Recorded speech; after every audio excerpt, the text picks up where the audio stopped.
Bonjour à tous. En vous souhaitant la bienvenue, je me félicite que cette sixième édition des Journées nationales de l'archéologie ait trouvé son impact à l'école.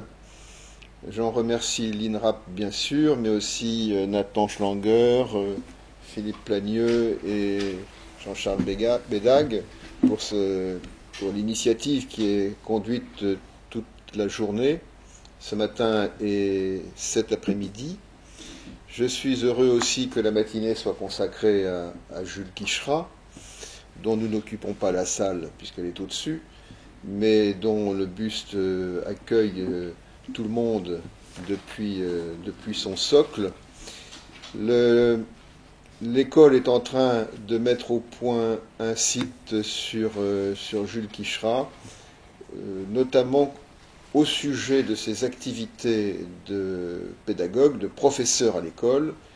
L'ambition que nous avons, Philippe Plagneux et moi-même, consiste à mettre en ligne différentes versions de son cours en accompagnement des photos des carnets qui ont été numérisés par les archives nationales. Je dirais juste deux mots sur Quicherat. C'est une interrogation que je porte, puisque je ne vais pas pouvoir rester le long de cette matinée. Il me semble que la pensée de Quicherat a considérablement évolué au cours de son existence. Nous insistons toujours sur le côté positiviste de son œuvre, de sa réflexion théorique, par exemple de la conception qu'il exprime des écoles romanes, qu'il cherche à donner une sorte de formule en équation à partir du territoire, à partir des pouvoirs, à partir des cultures. Il me semble que le premier Quicherat, du moins ce que j'en ai lu dans le manuscrit, qui n'est même pas un manuscrit, dans le rassemblement de notes qui servait au développement de son cours, il me semble que le premier Quicherat est singulièrement différent et qu'il est sensible à des concepts auxquels aujourd'hui nous sommes sensibles à nouveau. Par exemple, la question de la lumière dans l'architecture, par exemple la question de l'allègement du mur, par exemple le fait qu'il accorde, à propos du gothique, moins d'importance à la structure que ce qu'on pourrait imaginer, et qu'au total, pour lui, la définition du gothique ne consiste pas, comme le fait Viollet-le-Duc à l'époque, à la différence de ce que fait Viollet-le-Duc à l'époque, cela ne consiste pas à caractériser cette architecture-là comme le rassemblement des arcs-boutants et de la croisée d'ogive. Il y voit bien d'autres choses, au niveau plastique, et je trouve cela tout à fait étonnant, parce que ce n'est pas conforme à l'idée que l'on se fait de la pensée positiviste. Il est possible qu'il ait évolué. Enfin, nous avons remarqué, travaillant actuellement sur l'histoire de l'école, qu'au cours du Second Empire, l'école bascule d'un romantisme initial, d'une conception très large de la pensée historiographique, vers des minuties positivistes. Ça se fait je pense que ça se fait à partir des années 1865, à peu près. Je crois d'ailleurs que Quicherat n'y est pas étranger, mais le premier Quicherat me paraît très différent. Je pense que c'est une hypothèse de travail qu'on pourrait légitimement poursuivre, car ça permettrait de donner encore plus de nuances au portrait d'un personnage extrêmement complexe, puisqu'il n'est pas seulement archéologue ni historien de l'art, mais qu'il a exercé bien d'autres spécialités dans le domaine de l'historiographie. Je vais laisser la parole maintenant tout de suite à Nathan Schlanger et vous laisser continuer cette matinée de travail. Merci beaucoup, Monsieur le Directeur, pour cette introduction générale à notre journée. Donc je voudrais continuer dans cette ligne pour vous souhaiter la bienvenue à tous et pour vous rappeler, si vous ne l'avez pas remarqué, que vous êtes dans les nouveaux locaux de l'école des Chartes, qu'elle a investi il y a un an à peu près, en mois d'octobre, après avoir passé une grande centaine d'années de l'autre côté, côté Sorbonne. Il y a maintenant un certain retour physique qui est aussi un retour ou un élargissement conceptuel vers les lieux qui sont peut-être des lieux plus privilégiés pour l'école des Chartes, qui sont donc les archives nationales qui sont pas loin, la BNF qui est juste en face, le musée du Louvre, l'école du Louvre, l'Institut national d'histoire de l'art et ainsi de suite. Donc c'est une raison de plus pour pouvoir vous accueillir, d'autant plus que donc c'est dans un contexte assez particulier qui est celui des Journées nationales de l'archéologie, qui est une invention, une initiative de l'INRAP, l'Institut national de recherche archéologique préventive, qui en est maintenant à sa donc 6e édition, une initiative qui vise à ouvrir, à faire connaître l'archéologie à un public plus large que le public des érudits spécialistes. Donc il comprend plusieurs centaines de sites archéologiques ou d'initiatives pendant ce long week-end, 19, 20, 21 juin, avec des milliers, des centaines de milliers de personnes qui visitent, qui prennent connaissance sous différentes formes, soit donc en se déplaçant, plus ou moins nombreux, soit en restant chez eux, par exemple, en regardant la télévision, le programme Arte, où la journée d'aujourd'hui, si j'ai bien compris, est consacrée à l'archéologie, avec notamment ce soir un film d'1h30 sur le chantier médiéval de Guédelon, qui est une initiative assez extraordinaire de la construction d'un château médiéval. Et cette initiative-là de l'INRAP découle de sa mission, qui est à la fois de faire connaître, de détecter, d'identifier des sites archéologiques qui sont susceptibles d'être mis en danger par l'aménagement du territoire, mais aussi de faire connaître, d'étudier, de faire connaître, de valoriser ces vestiges pour l'ensemble des citoyens. Et on peut dire, et je vais tout de suite en parler de façon plus détaillée, on peut dire qu'en faisant ceci, l'INRAP, qui est donc l'institution toute dernière née à s'occuper de l'archéologie en France, reprend une partie des thématiques ou une partie des soucis qui caractérisent aussi la fondation, la création, l'initiative d'une des institutions les plus anciennes qui s'occupe d'archéologie en France, qui est donc l'École nationale des Chartes.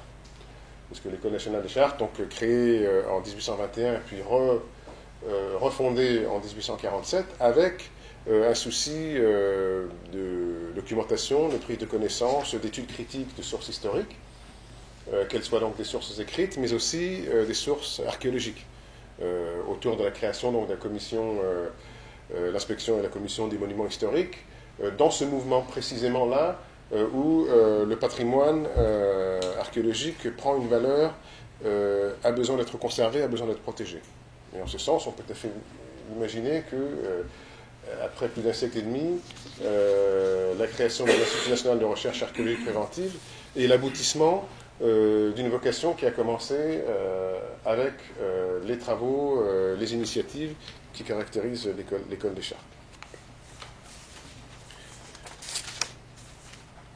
Alors, pendant ces 150 ans ou plus, évidemment, beaucoup de choses se sont passées, et on va pouvoir apprécier, ceux d'entre vous, j'espère nombreux, qui vont rester avec nous cet après-midi, pour voir les deux interventions, écouter les deux interventions de collègues justement de l'INRAP, vont pouvoir apprécier les énormes différences, les énormes progrès, hein, pour utiliser un terme positiviste, mais pour une fois tout à fait approprié, les énormes progrès dans les démarches, dans la définition même de l'archéologie, dans les démarches qui caractérisent les savants qui s'en occupent. Autre différence notable, donc le contexte de la pratique archéologique, l'activité d'érudits, sociétés savantes au début du XIXe siècle, s'est modifiée de façon dramatique, notamment en s'associant, on va le voir très bien cet après-midi, s'associant à l'aménagement du territoire, à des considérations administratives, juridiques et autres.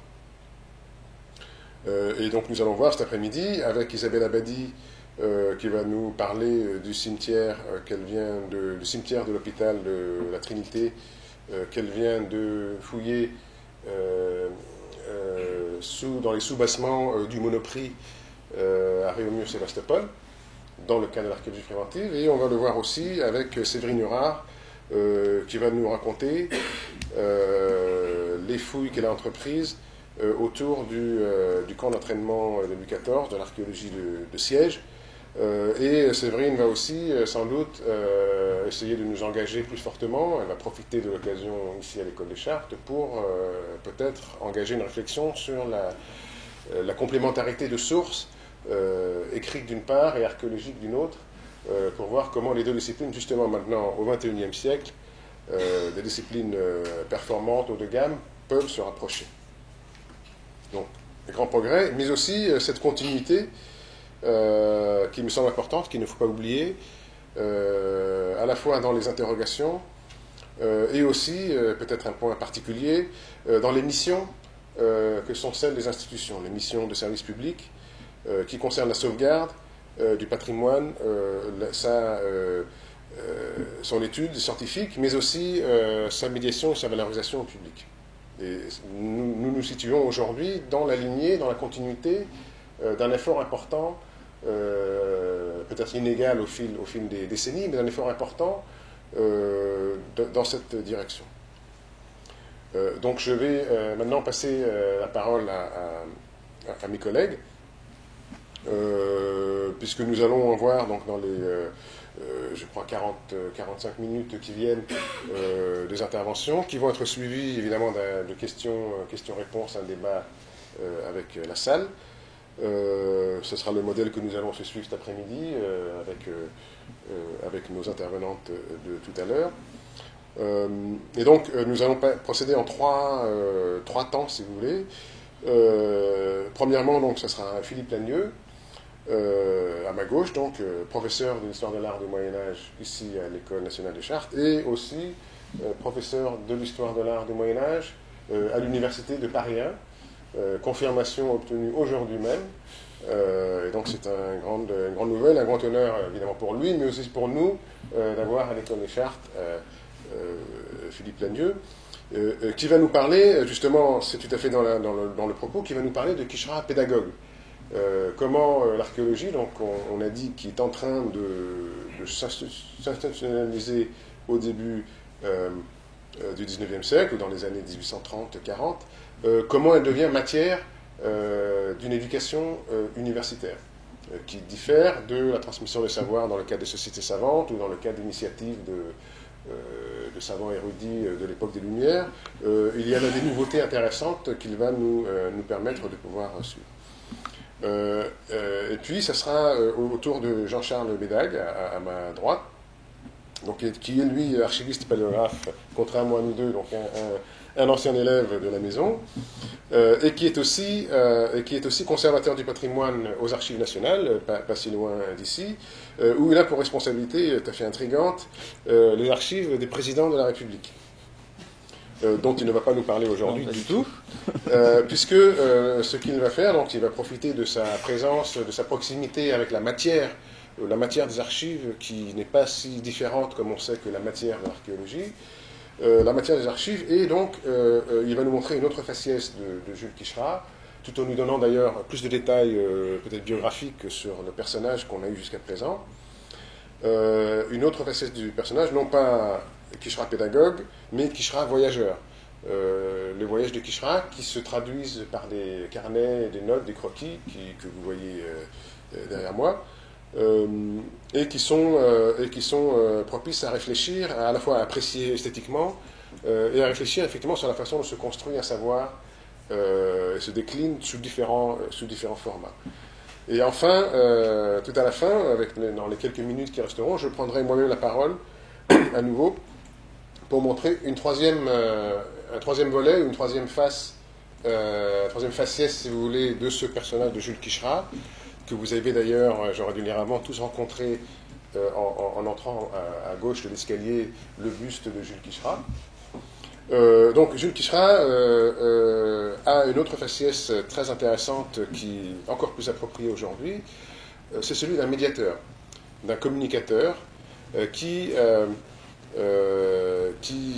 voit l'intérêt de faire connaître l'archéologie à un public plus large. Donc, sur ce, je passe maintenant la parole à Philippe Lagnieu pour sa communication. Merci Nathan.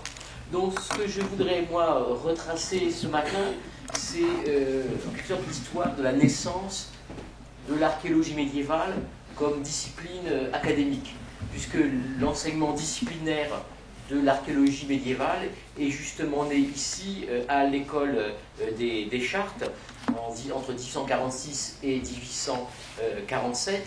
Et je voudrais rappeler en introduction que l'archéologie médiévale n'a fait son entrée à l'université, notamment à la Sorbonne, qu'en 1893 avec Henri Lemonnier. Donc en quelque sorte une cinquantaine d'années d'avance. Et d'ailleurs, dans les correspondants de Quicherat, dans l'Europe entière, on le prend en quelque sorte, à la suite d'Arcis de Caumont, comme une sorte de père fondateur de l'archéologie nationale, en quelque sorte. Alors je rappellerai brièvement que l'école des Chartes a été fondée en 1821, ce qu'a dit tout à l'heure Nathan, et que la mission première de l'école était de former des historiens, mais essentiellement des spécialistes des textes du Moyen-Âge. Mais à la suite de 1821, l'école a connu des débuts extrêmement difficiles, même chaotiques, elle a presque failli disparaître, jusqu'à la réforme de 1846. Et il s'agit là même d'une véritable refondation. L'école actuelle est vraiment née à la suite donc, de cette réforme de 1946. Donc en 1846, le ministre de l'Instruction publique, Achille de Salvandi, désire réformer d'ailleurs l'ensemble de l'enseignement en France. Et à son initiative, Louis-Philippe a signé le 31 décembre 1846 une ordonnance qui réorganisait l'école des Chartes. Et là, toutes les disciplines concernant l'époque médiévale devaient y être représentées. Donc ouvrir l'enseignement et justement avoir quelque chose d'extrêmement large pour le Moyen-Âge.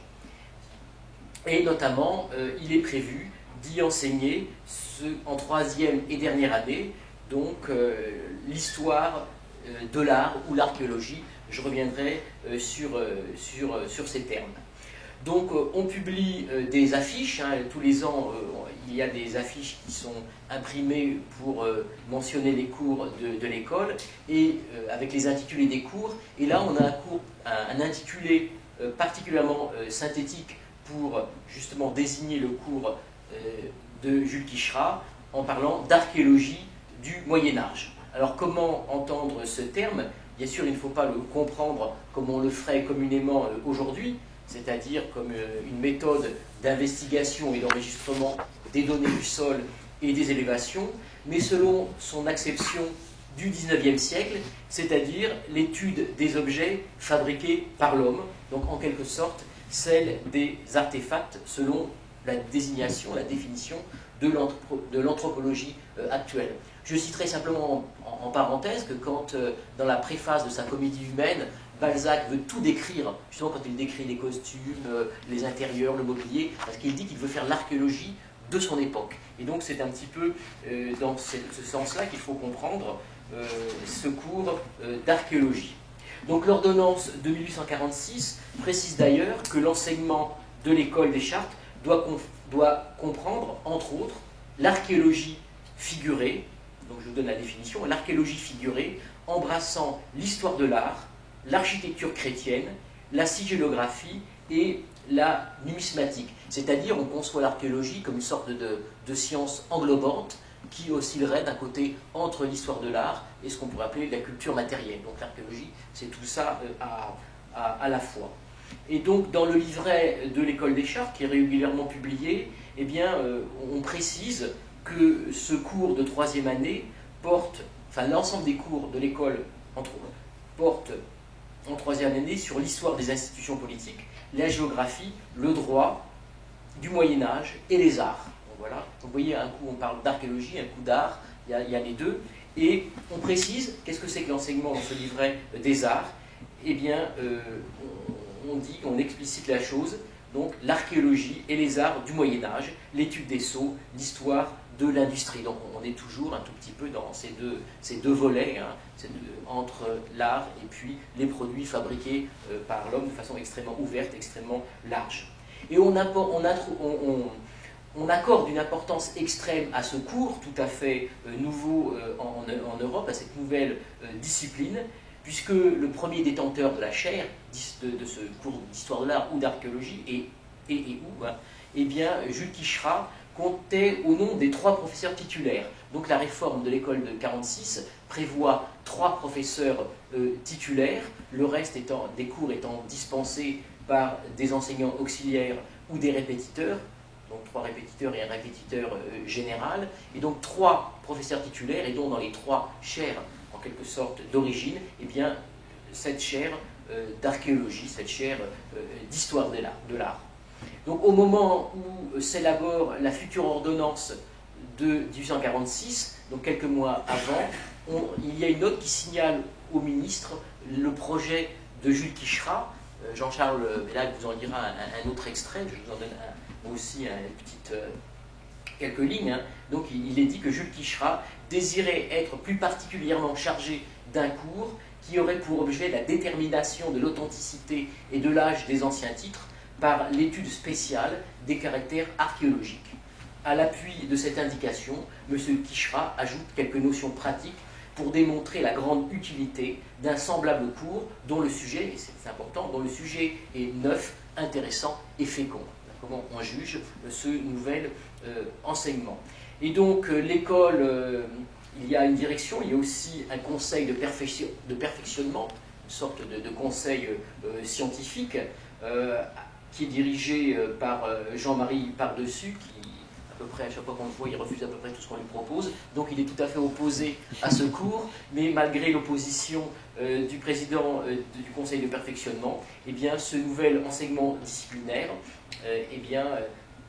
a bien lieu. Il est confié à Jules Quicherat, et par arrêté du 6 janvier 1847, et les premiers cours commencent en novembre 1847. Et il importe un petit peu de considérer ce qu'il advenait de l'art médiéval avant cette entrée officielle sur la scène scientifique. Donc les premiers cours d'archéologie médiévale nationale avaient été professés par Louis Aubin Milin, qui est désigné comme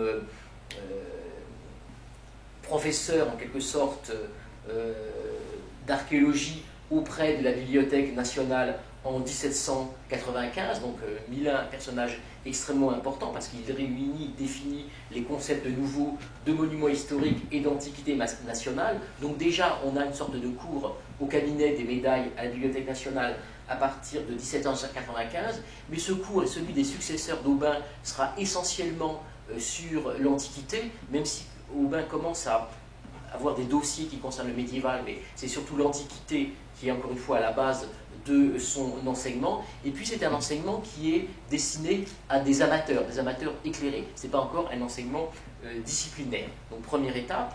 Deuxième étape, c'est le cours d'archéologie nationale dispensé à Caen à partir de 1830 par Arcis de Caumont, donc un cours d'archéologie médiévale dans lequel l'architecture se taille la part du lion.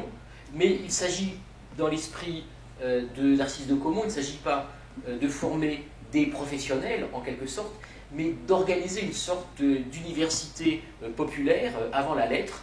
Et pour Narcisse de Caumont, pour l'érudit normand, eh bien, cette connaissance devait permettre de sensibiliser la société civile à la protection des monuments historiques. Donc, au-delà de ces deux entreprises, de celle de Louis Aubin Milin et celle d'Arcis de Caumont, il restait pour l'histoire de l'art médiéval, pour l'archéologie médiévale, en quelque sorte, à conquérir l'enseignement institutionnel. Et donc, c'est pour cela que le ministère a désigné Jules Quicherat, donc Jules Quicherat, chargé de cette mission. Donc, la réforme de 1846 crée pour la première fois en France, et peut-être au niveau européen, ça faudra demander à Nathan, une chaire d'archéologie nationale ou d'histoire de l'art, dans le cadre d'un établissement destiné à former des fonctionnaires, mais des savants fonctionnaires, de savants fonctionnaires au service du patrimoine. Mais il restait, en matière d'enseignement disciplinaire, fondé sur le visuel, il restait tout à inventer en quelque sorte. Maintenant, cette science nouvelle avait besoin d'outils pédagogiques. Et ça, c'est aussi dans ce point-là que Arcis de Caumont a été extrêmement, pardon, pas Arcis de Caumont, mais Jules Quicherat a été extrêmement inventif. Alors déjà, Arcis de Caumont, justement dans ses cours en 1830, avait réalisé d'immenses planches, des très très grands dessins pour être montrés à son auditoire cultivé. Il avait aussi recours à des maquettes ou des objets empruntés au musée de Caen. Mais bien sûr, le niveau d'enseignement de l'école des Chartes obligeait à un certain nombre d'innovations et de réflexions justement en matière d'outils pédagogiques.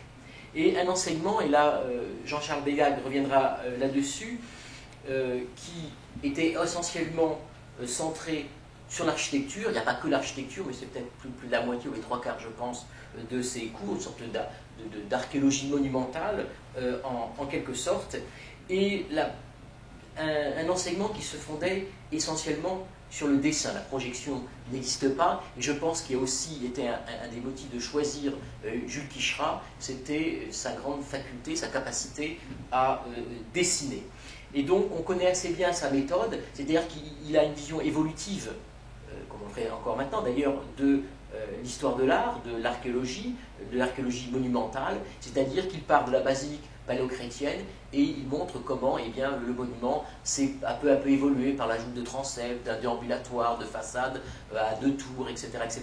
Et donc il prend pour modèle, il dessine une basilique paléochrétienne, et puis avec des craies de couleur, il rajoute tous les éléments comme ça qui vont se greffer, enrichir ce bâtiment au fur et à mesure des temps. Et donc on a le témoignage d'un de ses élèves, donc Robert de Lasteyrie, qui va lui succéder en 1880, qui va nous laisser un témoignage aussi précieux qu'émouvant sur les méthodes d'enseignement de son maître. Donc voilà ce qu'écrit Robert de Lasteyrie en évoquant le cours de Quicherat. Il savait s'aider dans ses démonstrations de son talent de dessinateur tout en parlant à l'esprit de ses élèves. Il parlait à leurs yeux par les croquis qu'il exécutait au tableau d'une main habile. C'était un spectacle merveilleux que de l'entendre exposer le développement de notre art roman, prenant la basilique à ses origines, la suivant dans toutes ses transformations, expliquant tous ses accroissements, et de voir sa main suivre pendant ce temps les développements de sa pensée, de voir des traits nouveaux s'ajouter à l'esquisse qu'il avait tracée, de voir la figure se compliquer à mesure que sa parole racontait des transformations nouvelles, de voir enfin une grande église avec toutes ses parties sortir de cette basilique si simple qui lui avait servi de point de départ. Donc il dessine, il commente ses dessins, d'ailleurs d'où la difficulté que l'on a dans l'édition de ses cours, puisque ce sont des notes, et des notes prises par ses élèves qui, en quelque sorte, le voient dessiner. Donc on a en quelque sorte des notes d'élèves sur les cours qui sont des commentaires de dessins de Quicherat, mais malheureusement les cours sont assez peu nourris de croquis, ce qui fait qu'on a quelquefois des problèmes tout petit peu à suivre la pensée. En tout cas, terminer sur le côté extrêmement inventif dans ces outils disciplinaires de Jules Quicherat. Jules Quicherat dirige l'école des Chartes, et puis il a aussi un rôle très important pour la paléographie, et c'est lui qui fait imprimer des planches pour l'étude de la paléographie. Donc il fait graver des chartes et autres qui sont aux Archives nationales, et on voit, il sait en quelque sorte suivre l'évolution de la gravure, de l'histoire de la gravure, de la xylographie, des lithographies, etc., pour faire des planches pour les cours de paléographie, et il se sert de ces moyens-là aussi pour l'histoire de l'art, parce qu'il y a des imprimeurs, des graveurs qui sont en quelque sorte liés à l'école des Chartes pour la réalisation de ces planches de paléographie, et Jules Quicherat va également leur commander des grandes gravures pour distribuer aux élèves pour ses cours. Et il va aussi commander des dessins à des architectes restaurateurs, des futurs architectes, quelquefois des monuments historiques, comme Paul Sulmersheim, à qui il commande en 1869 de grands dessins pour le cours d'archéologie, des plans, des coupes, pour pouvoir montrer aux élèves. Et donc d'ailleurs c'est au moment où Paul Sulmersheim est au début de sa carrière, en 1869, qu'on va lui commander un certain nombre de dessins, de coupes, d'élévation. Et c'est aussi Jules Quicherat qui va instaurer le principe des excursions archéologiques régulières pour les élèves de troisième année. Et donc, ça commence doucement. Cela va surtout s'institutionnaliser à partir de 1877, grâce notamment à une subvention du ministère tous les ans, parce que ça coûte assez cher. Et donc, dans les archives de l'école, eh bien, on a toutes sortes de paiements pour ces excursions archéologiques. Donc, vous voyez, une discipline nouvelle, 50 ans peut-être avant son entrée à l'université, notamment à la Sorbonne, et il pense également à des méthodes, des outils disciplinaires, pédagogiques, avec bien sûr l'utilisation du dessin, le recours à des coupes et des élévations commandées à des architectes liés aux monuments historiques, commander aussi de la gravure, suivre en quelque sorte toute l'évolution de la gravure, des progrès techniques de la gravure pour en quelque sorte nourrir également les cours, que ce soit ceux de paléographie et d'histoire de l'art. Et je veux dire que ses successeurs eh bien, vont un petit peu suivre le mouvement, puisque l'Astéry va lui commander par la suite des photographies à partir de 1880, son successeur. Donc Robert de l'Astéry, lui, utilisera la photographie, et Lefebvre-Pontalis, à partir de 1909, lui va introduire les projections, d'ailleurs assez tard par rapport, cette fois-ci, à l'université, peut-être un petit retard, puisque comme l'école a mis au point très très vite de nouveaux moyens, et que tous ces moyens étaient relativement efficaces, elle s'est un petit peu laissée dépasser par la projection, qui a commencé notamment à l'école du Louvre dès les années 1870, mais l'école a en quelque sorte rectifié le tir en 1909 avec l'achat du premier appareil de projection. Donc voilà un petit peu comment est né, dans quelles conditions est né ce cours d'archéologie, d'histoire de l'art, d'archéologie monumentale, englobons nous aussi tous ces termes. Voilà, merci de votre attention. Je passe donc maintenant à de belles images. Passons de belles images. Je vous remercie. Pour ma part, je vais esquisser une présentation des méthodes de travail, des méthodes d'élaboration à la fois du cours, mais aussi des articles, des recherches qu'a pu entreprendre Quicherat, et en mettant l'accent sur les nombreuses archives qui sont entrées via l'école des Chartes aux archives nationales récemment, mettre l'accent sur ces fameux carnets dont on a déjà un peu parlé, qui est un accent qui n'est pas anodin. Ces carnets ont toujours occupé une place à part dans l'esprit de Quicherat, qui décide dans son testament de le léguer à l'école des Chartes, mais également ensuite par le sort qui leur a été réservé de la part de ses héritiers.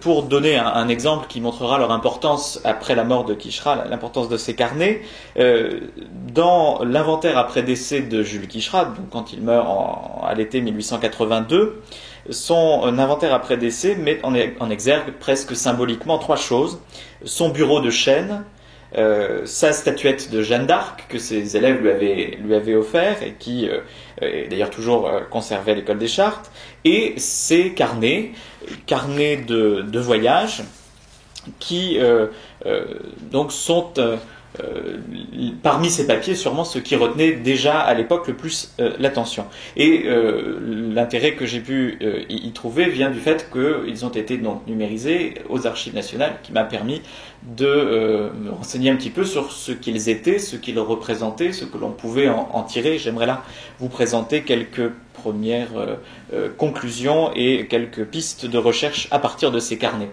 Je commencerai peut-être ma présentation en vous disant comment vous-même pourrez les consulter dès après cette conférence en rentrant chez vous, puisqu'ils sont sur le site des Archives nationales. Voilà la page d'accueil des Archives nationales. Si vous allez dans la partie faire une recherche, ensuite documents en ligne, et que vous descendez un petit peu sur cette page, vous trouverez la présentation de ces carnets de voyage, et en cliquant, vous arrivez tout de suite sur la page de l'inventaire des archives de l'école des Chartes, conservées aux Archives nationales et qui renvoie vers chacun de ces carnets. Carnets donc qu'on appelle le carnet de voyage. Quichera ne les nomme pas vraiment lui-même, donc c'est une interprétation que l'on fait, mais qui est confortée par le fait qu'il s'agit de notes, de dessins, on va les voir, prises pendant la période, pendant les vacances universitaires, entre donc le mois de juin en gros et l'automne, qui est confirmé par Arthur Giry, qui rédige la nécrologie de Jules Quichera dans la revue historique et qui indique qu'il prenait notes et croquis pendant les voyages auxquels il consacrait le loisir de ses vacances. D'où l'idée donc de parler de carnet de voyage. Cette production, j'allais dire touristique, compte à l'origine 53 unités, cité dans les articles parus après sa mort, cité également dans l'index établi immédiatement après par son élève Henri de Curzon, qui établit un répertoire des matières contenues dans les 53 carnets et albums de Jules Quichera, qui en fait est un répertoire alphabétique des noms de lieux qui renvoie au carnet, qui permet aussi donc, de faciliter leur consultation aujourd'hui. Mais sur ces 53 carnets, il n'en reste plus aujourd'hui que 43, donc des pertes que l'on peut reconstituer d'ailleurs avec l'index, et qui n'ont pas réapparu malheureusement depuis. Alors pour commencer par une présentation, j'allais dire, des caractères externes et internes de ces carnets, termes de diplomatique que Quichera n'aurait pas méprisé, puisqu'il lui-même enseignait, en plus de l'archéologie, il enseignait à un moment à l'école la diplomatique, donc un esprit, comme on l'a déjà rappelé, qui va bien au-delà de l'intérêt archéologique et dont témoignent en partie ces carnets. Ces carnets sont en fait des sortes de petits carnets d'écoliers toilés, achetés en papeterie, le plus souvent autour du quartier latin, comme on peut le voir si on prend un exemple d'un carnet, le carnet 51 par exemple.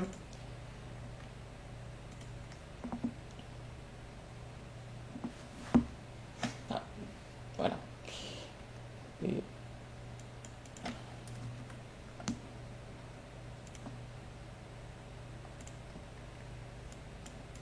Vous avez ici la petite marque. Voilà. Donc de la papeterie Jules Gravade, papeterie librairie des élèves, boulevard Saint-Michel. Et tous ces carnets comportent des petites étiquettes comme ça qui permettent de voir un petit peu où Quichera s'approvisionnait. Il habitait, en tout cas à la fin de sa vie, rue de Tournon, à côté du Sénat, donc ce sont des quartiers qu'il devait fréquenter. Les formats sont petits, ils tiennent dans la poche, peu épais souvent, soit 10 sur 14 cm, soit 12 sur 18 à l'italienne. Donc portatif, commode d'utilisation pour des notations in situ, on va le voir, sans autre support d'écriture. Les couvertures sont rigides, on peut noter comme ça pendant des visites. Ces carnets couvrent une période surtout l'intérêt de ces carnets, c'est qu'ils couvrent une période très large qui s'étend de 1838 à 1881, et Quichera meurt l'année suivante.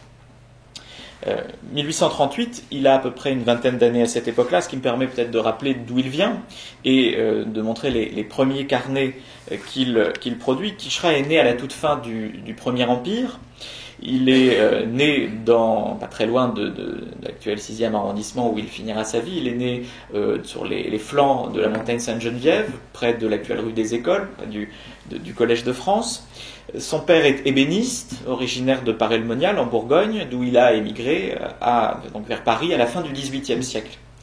Jules est le dernier né d'une famille dont l'aîné s'appelle Louis, qui est connu pour être l'auteur de dictionnaires latin-français que l'on connaît, qui donc est un normalien. Et c'est d'ailleurs probablement sous l'influence de ce frère aîné que Jules Quichera choisit d'intégrer l'école des Chartes, dont il suit les cours à partir de 1834. Donc vous voyez, ces carnets qui commencent 4 ans après son entrée à l'école. En gros, il les commence au moment où il sort de l'école des Chartes. Quicherat avait envisagé auparavant, avant de se tourner vers l'école des chartes, ce sont ses biographes qui l'indiquent, une carrière artistique. Évidemment, son environnement familial, un milieu d'artisans d'art, l'y destinait d'une certaine manière, et il fréquenta d'ailleurs dans sa jeunesse l'atelier du peintre Nicolas Toussaint Charlet, et comme le relèvent ses biographes, comme vous allez pouvoir le relever, comme vous l'avez déjà remarqué, tout le monde souligne son habileté au dessin qu'il a acquis à la fois, je pense, dans le milieu familial et auprès du peintre Charlet. Pour mémoire, et pour revenir à ce que disait Philippe Lagnieu, sa sœur, Eulalie Quicherat, épouse un graveur qui s'appelle Tony Touillon, qui est un graveur de portraits surtout, il me semble, qui explique peut-être son intérêt pour la gravure, et qui fait partie donc de ceux qui nous ont laissé un portrait de Quicherat, une gravure de Quicherat. À sa sortie de l'école, en 1837, il est employé, comme un certain nombre d'archivistes paléographes à l'époque, à dépouiller les collections de la Bibliothèque royale, de certaines bibliothèques de France, donc un intérêt assez proche de l'image du chartiste de l'époque.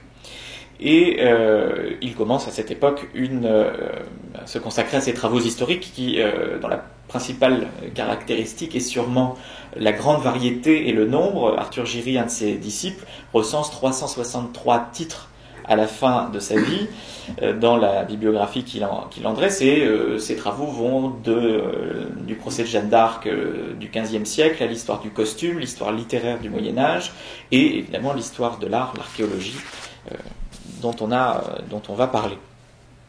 Et donc finalement ces carnets couvrent toutes ces décennies d'activité, permettent de faire le lien entre l'œuvre de Quicherat et ces notes qu'il prend.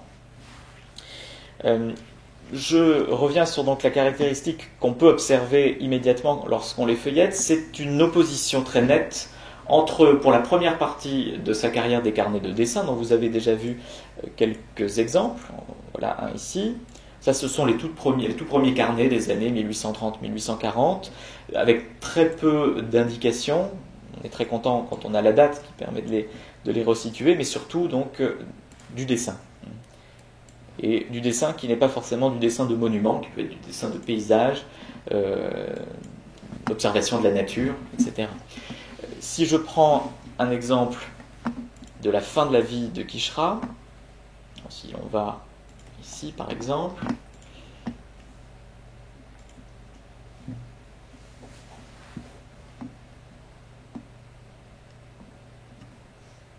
voilà, on va voir un carnet complètement différent. Déjà le format change, je passe de format à l'italienne à ce format-là qui est, comme vous allez voir, voilà, un carnet donc vraiment de notation et des dessins qui sont peut-être moins travaillés, mais plus précis et plus attachés à certains aspects des centres d'intérêt de Quicherat. Donc ici des notations épigraphiques, des relevés de maçonnerie, des coiffures, qui là rejoint son intérêt pour l'histoire du costume, dont il écrira donc qui publiera une histoire à la fin de sa vie. On retrouve quand même encore des paysages, mais moins systématiquement. Voilà, un intérêt presque d'ethnologue sur la maison rustique à la Persière. On est en Savoie, je pense. Voilà. Donc, des carnets qui évoluent, même si, évidemment, Quicherat ne se désintéresse pas cesse pas d'exercer ses qualités de dessinateur.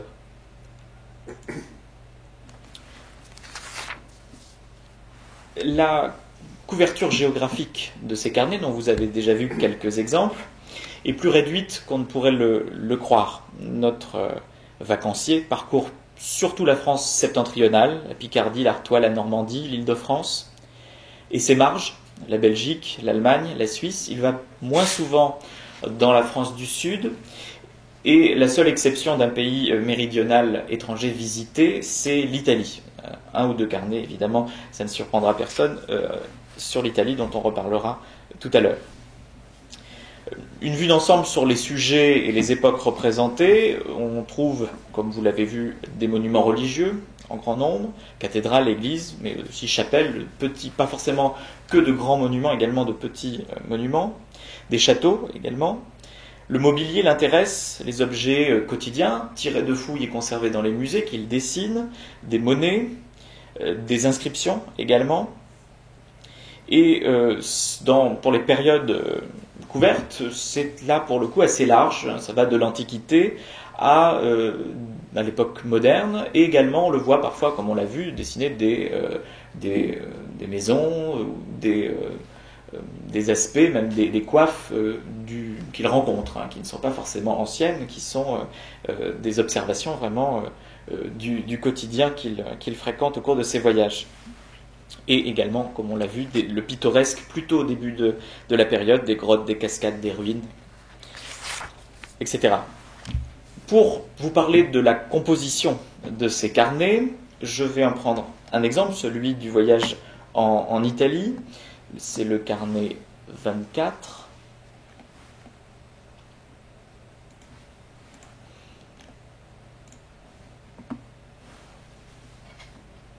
Alors, voilà.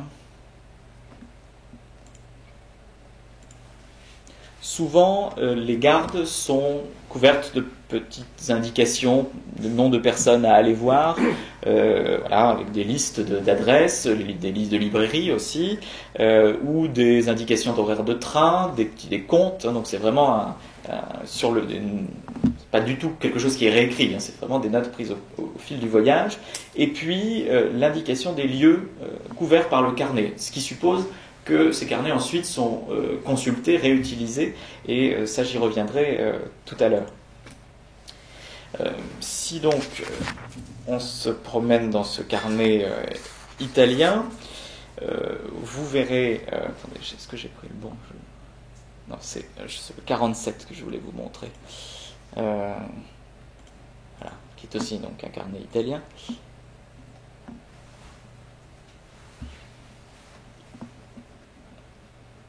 Voilà. Donc vous retrouvez ce que je viens de dire. Ensuite, à l'intérieur, vous allez trouver à la fois des indications de lieux parcourus avec la date, ici, et mêlé à cela, ce qui montre qu'il s'agit aussi de carnets de travail, donc la fameuse coiffe dont je parlais, des indications bibliographiques. Si l'on vient sur cette partie-là, on renvoie, donc on parle de Guillaume Brissonnet, on renvoie vers l'histoire générale de la Maison de France, tome 6, page 428. Donc probablement des indications rajoutées par la suite quand Quicherat rentre chez lui, soit on peut imaginer à l'endroit où il loge, ou dans une bibliothèque qu'il fréquente, ou même de retour à Paris. À la fois il met au propre, comme vous le voyez, on a l'indication derrière, on voit bien qu'on a mis au net des indications au crayon, passées ensuite à l'encre, et ces indications bibliographiques qui, elles, n'ont pas de palimpseste au crayon et qui ont donc probablement été rajoutées. Ça, c'est un exemple de notes bibliographiques, des notes de travail, comme ici, musée archéologique étrusque, composé d'objets trouvés à Bologne, particulièrement à la Chartreuse, nous dit-il. Si l'on avance, des notes de commentaires, qui sont évidemment celles qui nous intéressent le plus, puisque là, Quicherat se livre, il ne fait pas que de la description, il donne aussi son avis, c'est au folio 11. Voilà, par exemple ici, quelques antiquités romaines accompagnées de bas-reliefs chrétiens, etc. La sculpture est toute romaine et d'un pauvre style. Donc, là aussi, on peut utiliser ces carnets pour voir quel regard Quicherat porte sur les sculptures, mais aussi les monuments qu'il visite. Et enfin, des indications qui sont des indications de voyage. On a plus loin dans ce carnet qui montre bien qu'on est au cours d'un voyage. Il indique l'autre épitaphe est trop haute pour que j'ai pu la lire. Donc des notes personnelles qui indiquent bien qu'il est en cours de route et qu'il progresse. Si l'on veut tenter une typologie des dessins maintenant, Vous l'avez vu au tout début, vous avez à la fois des portraits qui renvoient donc sous la forme soit de visages de personnes qu'ils croisent, ou soit de bustes, comme c'est le cas ici sur une statue funéraire, qui renvoie donc là à son intérêt pour l'histoire du costume dont j'ai déjà parlé. On a vu les relevés épigraphiques qui sont assez nombreux. Alors, il ne me semble pas que Quicherat ait beaucoup publié sur l'épigraphie, mais voilà, c'est une découverte que l'on peut faire à la lumière de ses carnets, un grand intérêt pour l'épigraphie dont il n'a pas fait profiter sa bibliographie. Des monuments, exemple. Voilà, ici par exemple, ou bien là.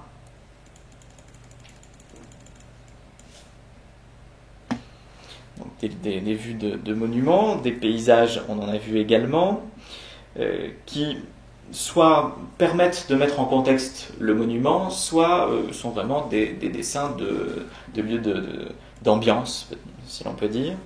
Là aussi, je peux vous en montrer un exemple. Voilà des exemples ici.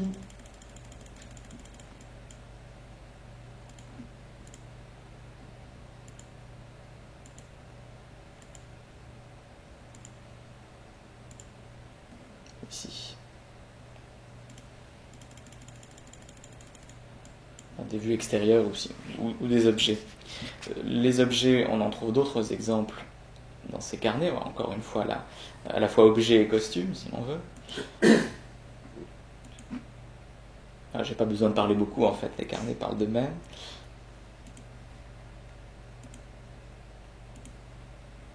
Voilà d'autres exemples d'objets donc, qui montrent la fréquentation des musées, et je pense plus des musées que de sites de fouilles, même si à certains endroits, je n'ai pas l'exemple là pour vous le montrer sans perdre trop de temps, mais je crois qu'il est à Besançon sur le square Castan et qu'il visite le square Castan en train d'être fouillé et qu'il donc est un des premiers à dessiner ce que l'on y trouve. Donc aussi un intérêt pour l'archéologie, j'allais dire au sens où on l'entend aujourd'hui.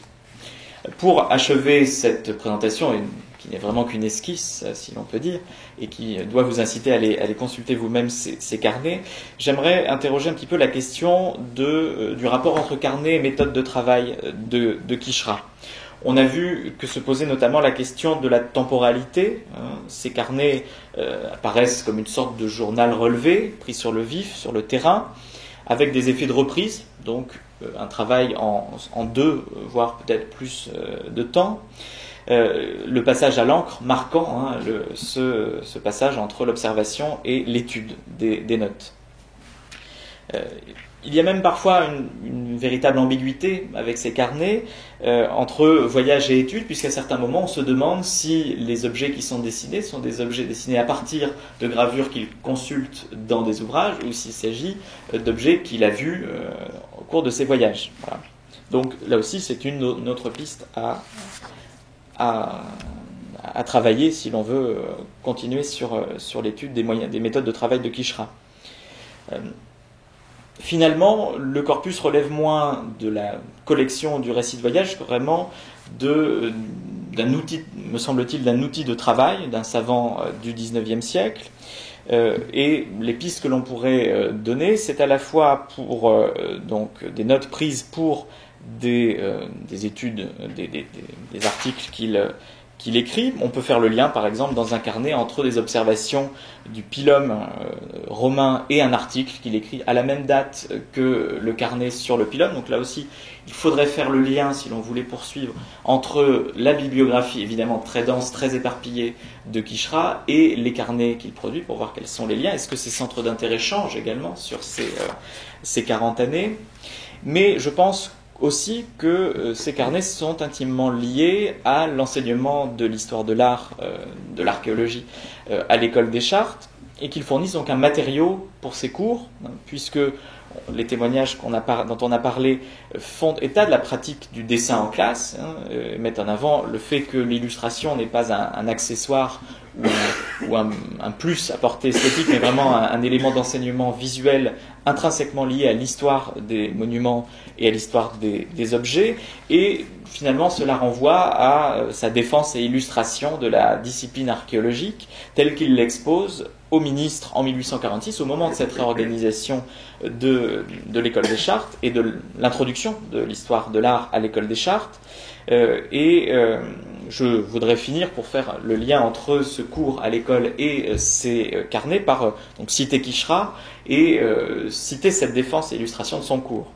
Il dit « J'ai manié bien des centaines de manuscrits et je puis dire que le moyen qui m'a le plus souvent réussi pour les déterminer a été la considération de leur caractère archéologique. C'est un cours de cette nature, monsieur le ministre, que je me sentirais en état de professer s'il pouvait trouver place dans la réorganisation que projette votre Excellence. Le sujet en serait neuf, intéressant et fécond. D'abord, la science du blason, dans sa partie historique, s'y rattacherait, ainsi que la numismatique dans ses rapports avec la sigillographie. Alors, il y a quelques dessins de monnaie, mais assez peu, d'héraldique et de sigillographie. En second lieu, comme les formes successives des objets que j'ai cités ci-dessus n'apparaissent pas isolées dans l'histoire de l'art, qu'elles suivent de près toutes les révolutions survenues dans l'architecture, dans la sculpture et dans l'ornementation, on rapprocherait naturellement chaque forme de son type, on rattacherait les accidents à chacun des grands faits qui les ont produits, de là naîtrait l'occasion d'entrer dans une foule de développements indispensables pour ceux qui se vouent à l'étude du Moyen-Âge. Donc il fait, je pense, là aussi le lien avec les autres enseignements de l'école. On compléterait ce commentaire, soit en renvoyant les élèves aux objets mêmes conservés dans les musées et dépôts publics, d'où les voyages, soit en faisant passer sous leurs yeux les meilleures représentations obtenues par la gravure et par la lithographie, soit enfin en esquissant, séance tenante au tableau noir, ce qui pourrait être figuré en quelques coups de crayon. Et il termine en disant « L'habitude que j'ai du dessin me rendrait apte à remplir cette condition du programme ». Finalement, je pense que nous en sommes tous convaincus en voyant ces carnets. Je vous remercie.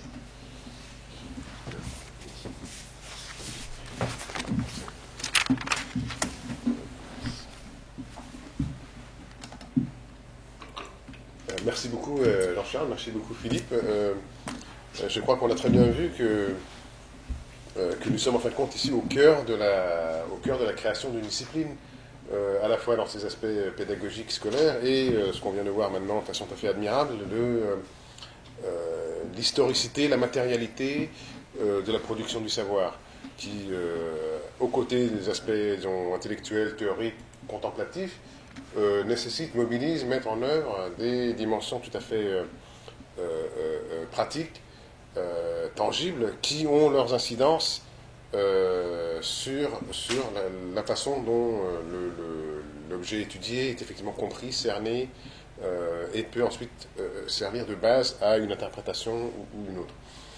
Moi, je voudrais, là, pour conclure notre appréciation de Jules Quicherat, aborder une dimension supplémentaire qui est moins connue peut-être et qui me semble plus ou tout aussi pertinente du moins pour notre journée, pour ces manifestations Journée nationale d'archéologie, qui est celle de sa vocation de médiateur ou de son ambition de médiateur, puisque Jules Quicherat, je crois, n'a pas publié, mais dans ses textes se retrouve la préface d'un manuel d'archéologie qui est probablement rédigé en 1867, qui a été donc publié en partie à titre posthume, qui est un document assez admirable puisqu'il met en place une sensibilité et une tactique d'archéologie, qu'on appellerait une archéologie publique, en anglais public archaeology. Comment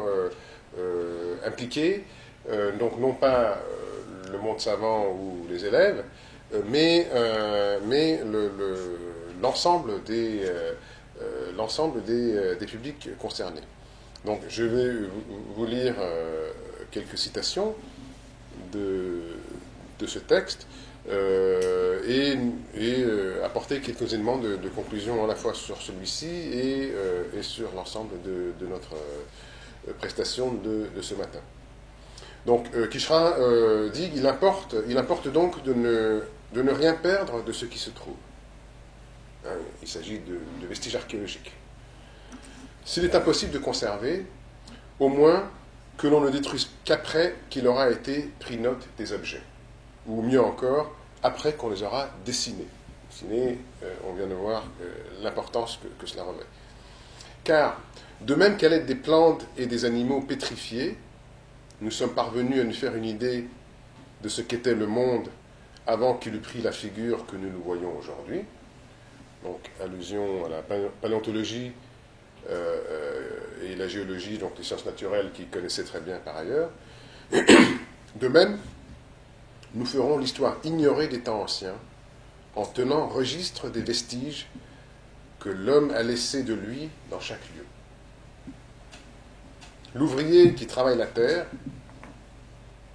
est celui de qui il dépend que rien ne se perde. L'ouvrier qui travaille la terre, c'est donc le paysan, le terrassier, contemporain de Quicherat, qui doit justement être mobilisé, sensibilisé dans le cadre de cette compréhension large de l'archéologie. Il faut cet ouvrier, sache quel service il est appelé à rendre en cette partie, et qu'il se regarde comme le collaborateur du savant. Donc, Quicherat désigne ce cercle plus large des ouvriers, et l'inclut justement dans le monde de la production scientifique. Ce sont des collaborateurs, et ce terme va revenir par la suite. Mais pour qu'il sache cela, il faut qu'il l'ait appris. On gémit de l'ignorance qui est la cause de tant de destruction. Que fait-on pour la dissiper? L'indifférence exerce ses ravages à la place de la superstition, ou bien la cupidité suggère le brocantage, presque aussi désastreux pour la science que la destruction. Quicherat identifie les enjeux, les difficultés, et il va donc proposer des mesures pour pouvoir inclure les ouvriers comme collaborateurs du savant. Il ne coûterait pas beaucoup d'introduire dans l'enseignement des écoles primaires, surtout des écoles rurales, la notion de l'Antiquité. Donc c'est un appel que nous répercutons aujourd'hui auprès de nos ministres de l'enseignement, de l'éducation, pour inclure évidemment l'archéologie et toutes les dimensions de l'archéologie dans l'enseignement scolaire. Dut-on se borner à prévenir les enfants qu'elle a laissé partout des vestiges, elle, l'Antiquité, a laissé partout des vestiges, que ces restes reposent sous leurs pieds, que lorsque devenus grands, ils en feront sortir de terre à la faveur de leurs travaux, ils devront les recueillir avec soin pour les montrer à ceux qui s'y connaissent. Donc, les ouvriers qui travaillent la terre, attrapons-les petits, et lorsqu'ils sont dans le système d'éducation, il faut les sensibiliser au fait qu'ils vont rencontrer des vestiges de l'Antiquité auxquels il faudra porter attention. On leur fera comprendre par des comparaisons que tout est digne d'attention, même les choses les plus informes, même les débris de la matière la plus vile. Et ça, c'est particulièrement intéressant comme commentaire, puisque on a vu l'archéologie se confondant à l'époque souvent avec l'histoire de l'art, le monumental, le beau, l'édifice religieux ou le lieu de pouvoir. Il y a aussi tout un autre courant d'archéologie, les aspects les plus vils de la matière, les choses les plus informes, la culture matérielle ordinaire, on ajouterait, qui est une partie intégrale de ce qu'il faut transmettre aux jeunes élèves qui vont devenir par la suite des ouvriers. Quant aux objets des prix, on leur apprendrait, donc aux jeunes élèves, qu'ils gagnent à être connus avant d'être vendus. Que celui qui a trouvé quelque chose de cette espèce et qui s'empresse d'aller s'en défaire à la ville est trompé infailliblement. Car le marchand lui en demande toujours le moins possible, lui en donne toujours le moins possible. Donc la logique du marché, le capitalisme est à l'œuvre, et il faut que les jeunes élèves, futurs ouvriers qui récoltent des vestiges, soient alertés au rapport qu'il y aura entre la production de richesse, disons, et la production de connaissances. Au contraire, la même pièce, soumise au contrôle des savants, estimée par l'un et par l'autre, pourrait atteindre sa valeur réelle. Enfin, ces marchés hâtifs sont préjudiciables non seulement aux vendeurs, mais à tout le monde. Parce que l'acheteur qui revend très cher ce qu'il a acquis à bas prix déguise d'ordinaire la provenance, et que par là se trouve perdue l'instruction qu'il y avait à tirer de la découverte pour le lieu où elle s'est effectuée. Donc, la notion de provenance, de gisement qui ajoute une dimension d'information supplémentaire à la valeur, si vous voulez, ou les propriétés intrinsèques de l'objet, est ici bien mise en avant. De même que les paysans sont les pourvoyeurs naturels de l'archéologie, les instituteurs primaires devraient être pour l'archéologie, autant d'agents attentifs à l'informer des découvertes. Donc à nouveau, ministère de l'Éducation nationale, former des enseignants à l'archéologie pour qu'ils puissent mieux transmettre le message et l'information. Lorsque des antiquités seront sorties de terre, le maître d'école, qu'il en dresse le procès-verbal. On ne lui demande pas de faire de l'érudition. Il ne s'agit que de décrire exactement la façon dont les objets se sont présentés, leur matière, leur forme, leur couleur, leur dimension. La note où ces diverses circonstances seront clairement consignées aura le prix d'un renseignement utile. Donc, dans les journaux, des lettres au ministère de l'Éducation, de l'Instruction publique, et ainsi de suite. Donc, un réseau qui s'étoffe, où les connaissances se construisent petit à petit du sol, en quelque sorte, vers la connaissance. Insister sur les services que les instituteurs sont appelés à rendre à l'archéologie, ce n'est pas en détourner les autres qui s'y sentiraient attirés par le goût. Il importe que le plus grand nombre possible prenne intérêt aux découvertes. Plus il y aura d'yeux ouverts, plus la conservation des choses sera assurée, et plus aussi les renseignements se multiplieront au profit de nos connaissances.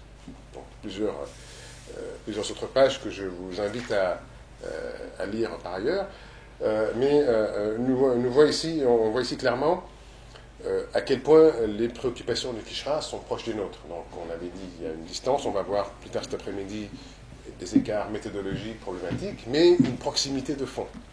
Et cette proximité de fond, c'est précisément cette sensibilisation à la valeur scientifique et culturelle du patrimoine archéologique, au-delà de sa valeur monétaire, puisque le commerce déjà rencontré par Quicherat est une source de perte. L'impératif de la protection des monuments et des vestiges, on est tout à fait dans ce moment des années 30, où on commence à réfléchir donc aux monuments historiques, où on lance des guerres aux démolisseurs, et ainsi de suite. Le souci qui est apporté aussi donc aux vestiges ordinaires, à la culture matérielle de la vie quotidienne, que nous partageons, font effectivement que ce programme-là de Jules Quicherat, qui est relativement peu connu, qui ne fait pas partie de ses apports à l'archéologie médiévale, mais plutôt à l'archéologie dans le sens large, est tout à fait d'actualité. Ce qui fait qu'on ne peut pas douter que Jules Quicherat, champion de l'archéologie préventive avant la lettre, aurait été ravi de pouvoir s'animer, son buste ici, et de pouvoir accueillir chez lui dans sa maison une journée nationale de l'archéologie. Donc merci beaucoup à tous.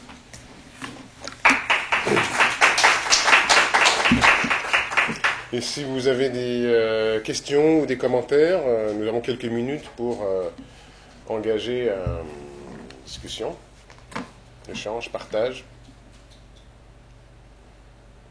Je ne voudrais pas enfoncer les portes ouvertes, mais y a-t-il, trouve-t-on des rapports entre ce que fait du SOMRA, enfin, plutôt ce qu'on fait les connexions du SOMRA, et Quicherat, ce qui s'y intéresse, est-ce qu'il y a des rapports là-dessus? De la correspondance? Il n'y a aucune étude menée sur la correspondance de Quicherat, puisque lui-même ne gardait assez peu de choses, ça ne nous est pas connu. On sait par d'autres, on connaît par d'autres moyens une correspondance avec l'architecte de Besançon, Delacroix. J'ai repéré aux archives à Périgueux des lettres avec Brutails, des choses comme ça, et tout reste à faire dans le domaine. Donc je ne sais pas du tout s'il y a des correspondances avec du SOMRA, avec les collectionneurs, probablement, mais là il y a... Le regard que peut porter Quicherat sur ce qui se fait du côté probablement se connaissent-ils. Il y a assez peu de visites de musées parisiens dans ces carnets. Pardon? Il n'y en a pas, puisqu'il n'y a pratiquement rien de présenté. Il y a rien de présenté. Au Louvre, il n'y a pratiquement rien. Il n'y a rien encore. Et le musée de Cluny n'existe pas encore. Mm. Donc, et il n'y a pas de collection de Oui. Paris à l'époque. Il n'y a pas de visite à l'exposition universelle de 67? Non, mais il y a peu de, c'est ce que je disais, il y a peu de carnets parisiens. Non, il faudrait regarder dans sa trouver de la correspondance, des choses comme ça. Enfin, Et je pense qu'en fait, oui, il n'y a pas de carnet parce que justement, ce sont des vacances, et puis c'est évident, c'est à 2 pas. non, mais il n'y a pas d'étude vraiment sur le personnage, sur sa correspondance. Il faudrait vraiment entreprendre. Effectivement, dans les fonds d'érudition des archives départementales, bibliothèques, j'en ai repéré quelques-unes, quelques correspondances que je n'ai même pas exploitées. Enfin. Pour ma part, j'étais effectivement très impressionné en lisant ces débauches là d'un manuel d'archéologie, et ça me donne vraiment l'idée et l'envie de lancer une enquête sur une histoire donc contextualisée dans ses dimensions intellectuelles mais aussi politiques, par exemple, une histoire de l'archéologie publique, des différents moments, dans différentes circonstances, différents contextes où on va essayer d'approcher ou essayer d'attirer non pas ses pairs, c'est-à-dire des co-collectionneurs ou des visiteurs qui font le tour des antiquités italiennes en Italie ou en Grèce, mais un public qui est beaucoup plus large, qui est anonyme, qui est en quelque sorte amorphe, mais qui peut présenter un intérêt particulier pour l'archéologie, à la fois dans la dimension de connaissance et dans les dimensions patrimoniales. Et je pense que ce texte donc, de Quicherat, qui est quand même 1867, donc c'est avant la Troisième République, avant des idées qu'on peut se faire sur l'éducation, sur le réseau justement des instituteurs qui apportent des idéaux républicains, est un moment important il me semble, donc j'appelle en quelque sorte, enfin je souhaiterais, ce serait très, très intéressant à mon avis de voir à la fois comparativement dans d'autres pays, mais voir un peu, par la suite je pense que les sites d'Alésia, donc avec les différentes tensions qui ont lieu, mais aussi l'invitation, l'ouverture justement de chantiers à la visite, donc c'est une initiative louable de l'INRAP depuis 6 ans, mais évidemment il y a des antécédents. Il y a toutes sortes de tactiques ou de moyens ou de considérations d'ouverture qui peuvent être orientés par des besoins ponctuels en rapport avec des populations, communautés, autorités locales, mais aussi une vocation un peu plus large ou une conception un peu plus large des finalités de l'exercice, des moyens de le communiquer à différents contextes, à différentes échelles, des moyens d'attraper, je ne sais pas si c'est le cas d'archéologues dans la salle, mais d'attraper les petits jeunes quand ils ont 12 ans, en leur montrant, ce qui est en train de se passer ce week-end même, en leur montrant l'archéologie en action comme moyen de reproduction, en quelque sorte, de la discipline. Bon, je pense qu'il y a là un chantier qui serait intéressant de poursuivre.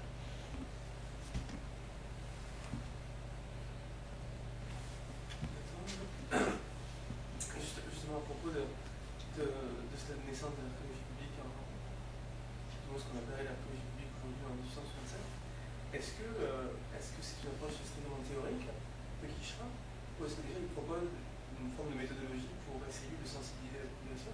Est-ce qu'on a des notes qui permettraient de comprendre qu'il a déjà commencé à développer une forme de programme, une forme de structure qui permettrait de faire cette sensibilisation, ou ça me paraît trop tôt? Pour ce qui est de Quicherat, moi je n'ai vu donc que ces quelques pages qui sont quand même relativement réfléchis sur les démarches à entreprendre, les attraper petits surtout, pour qu'ils deviennent des bons pourvoyeurs de l'archéologie. Je ne sais pas s'il a fait au-delà, peut-être mes collègues le sauront mieux s'il a... Non, je ne pense pas, mais ça existe déjà à partir de 1830 avec Arcis de Caumont. C'est le projet d'Arcis de Caumont, hein, c'est sensibiliser la société publique, en quelque sorte. Arcis de Caumont, il essaie de persuader l'intérêt du Moyen-Âge, il a été voir le conservateur du Louvre, qui est le marquis de Clarac, c'est ça, qui est un homme qui s'intéresse à l'art plutôt à l'art moderne de son temps. Il va voir à l'Institut qui est, je ne sais plus exactement, qui dirige le chantre du néoclassicisme, qui est Quatremer de Quincy. Bien sûr, Quatremer de Quincy l'envoie dehors en disant de toute façon ce que c'est que cet art Moyen-Âge, c'est un art dégénéré, c'est un enfant sans mère, dit-il. Donc il voit qu'il ne peut pas convaincre en quelque sorte les autorités, ni l'Institut, ni le Louvre. Donc son projet, c'est de dire voilà, il faut sensibiliser la société civile, il faut les intéresser au patrimoine, et eux vont sauver le patrimoine. Et donc il a lancé aussi la Société française d'archéologie, le bulletin monumental, pour justement, en quelque sorte, prendre les choses par la société civile. Donc, voilà. Et dans la nécrologie d'Arcis de Jules Quicherat, eh bien, on voit on dit voilà, le père de l'archéologie française, c'est en quelque sorte Arcis de Caumont, et celui qui a donné véritablement ses bases scientifiques, ce serait Jules Quicherat. Donc il y a cette filiation qui existe déjà. Eux, ils se connaissaient, ils sont échangés ensemble. Moi, souvent, quand archéologues médiévistes ont entendu parler d'Arcis de Caumont, parfois aussi par rapport aux entretiens de l'étude, qui étaient des bonnes choses. Est-ce qu'eux, ils se connaissaient, ils échangeaient quelle était leur relation? Là encore, je ne sais pas s'ils se connaissent, sûrement. On n'a pas non plus, je crois, beaucoup de correspondance d'Arcis de Caumont, mais le système que reprend dans ses cours Quicherat est celui de Caumont, notamment se fonder sur la géologie, etc., faire cette comparaison sur des sciences exactes, notamment à partir de Linné, des choses comme ça. C'est la même approche. Et donc il y a des contacts intellectuels. Là, on voit qu'ils connaissent, au moins intellectuellement, mais je pense forcément qu'ils ont dû se rencontrer. Mais entre le Parisien et le Normand, c'est pas. pouvait correspondre, mais là encore, c'est pareil, on n'a pas vraiment. Il faudrait regarder les correspondances, voir les choses de plus près, mais surtout, cette espèce de réseau, tout reste encore à faire. On n'a pas non plus. On connaît des individualités comme ça, et en réalité, on ne voit pas exactement comment. Ils étaient en contact les uns les autres, et c'est tout ce qu'il faudrait peut-être étudier. Et je pense, d'ailleurs, la vraie personnalité qui invente le concept d'archéologie nationale, de monument historique, qui est repris par Caumont, qui est repris par Quicherat, c'est Milin. Et Milin est un personnage essentiel, et c'est sans doute l'ombre tutélaire qui est derrière. Et là, c'est là où il faut voir comment ils se connaissent entre Milin, Arcis de Caumont et Quicherat. Il y a une espèce de trio un petit peu à réunir. Voilà.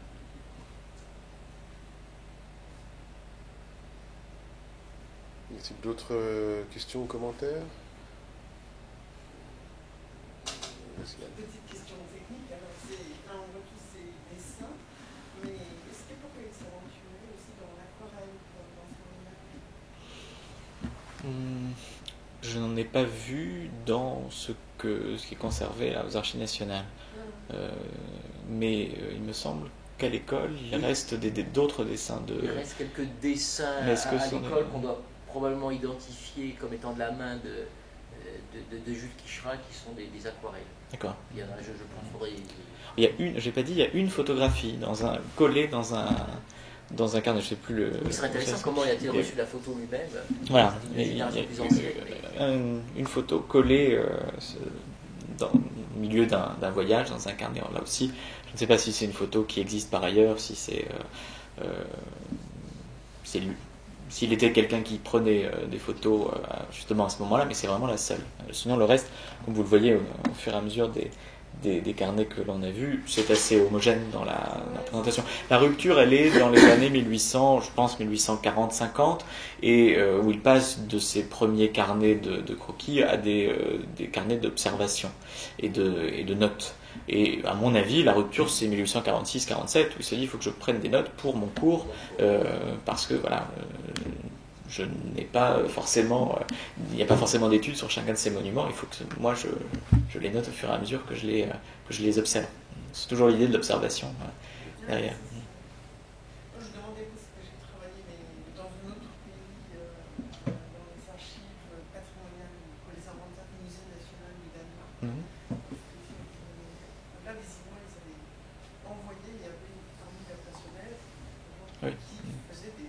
C'est très beau à voir. Hein. Mhm. Donc, des aquarelles pour montrer les cartes des sites. Milan fait ça. Dans son voyage en Italie, lui-même, il a des dessinateurs avec lui. Ils vont faire effectivement avec de la couleur des dessins qui sont somptueux. C'est un ABN. Là, c'est une démarche systématique qui, en France, a mis beaucoup de mal à se développer. Même la commission des monuments historiques n'a jamais eu les moyens de s'engager dans une documentation sérieuse et soutenue. Ça a pris beaucoup de temps. Et ce que vous disiez tout à l'heure est très vrai. La France a utilisé très tard la photographie.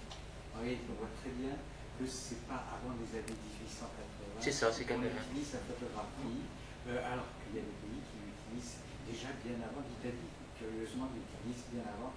Dès 1845, les archives du musée de Rome présentent déjà des photos qui sont visiblement des photos d'archéologie destinées à l'enseignement. Est-ce qu'il n'existe pas du tout en France? On ne présente pas. Si je peux ajouter là-dessus, il se trouve que archéologie et photographie font bon ménage pour plusieurs raisons, mais notamment une raison qu'on connaît moins, c'est que le procédé de Talbot, donc Fox Talbot avec le calotape, Fox Talbot est un archéologue amateur. Fox Talbot,